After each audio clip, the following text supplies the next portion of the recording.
In this video, we're going to cover configuring the anchors. So to access our anchor configuration, we're going to click on the Setup tab and click on Anchor Management. And we need to add an anchor vessel, so we're going to add item. And you'll see in the vehicle drop down, you'll see the vehicle we just created in the last video. So I'm going to select Anchor Rig and click on OK. So we need to add our anchor. So we're going to hit the plus sign, and I'm just going to name this Anchor 1. And since we already set up all the fair leads as the offset for the vehicle, we're going to use existing fair lead. However, if you did want to enter your fair leads here, you could just by clicking New Fair Lead and typing in the offsets. So I'm going to click on Existing Fair Lead, and I'm going to choose Fair Lead 1. We don't have to worry about payout right now. That only applies when we're using the Orcaflex catenary, and I'm going to cover that in another video. And I'm going to click on OK. So I went ahead and added all of my anchors in here.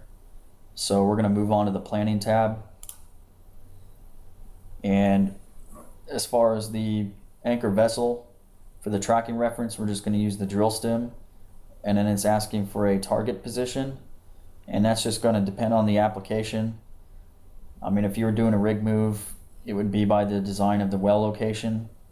But in the case for this demo, I'm just going to click OK. I'm going to zoom down to my rig here. And I'm going to use the coordinate picker and copy these coordinates to the clipboard. And open up my anchor management again. Go over to the Planning tab. And I'm going to paste that in my target position. Now we need to go in and add our target positions for our anchors, and you can do that just by double clicking in the window. And the anchor target positions, they're going to be the design locations for the destination, or they can be the current anchor positions if a rig is anchored at one location prior to moving to another. So I'm going to go ahead and enter Anchor 1's target position.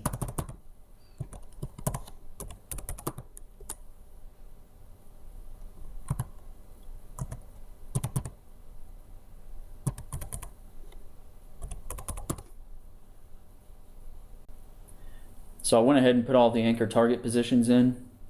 So we're finished up with the planning section. Now we're going to click on the graphics tab.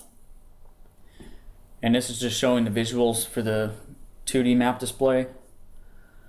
And you can change the colors. So when the anchor is on bottom, I'm actually going to change this. I want it to show up as green. Recovering, I'm going to leave as red.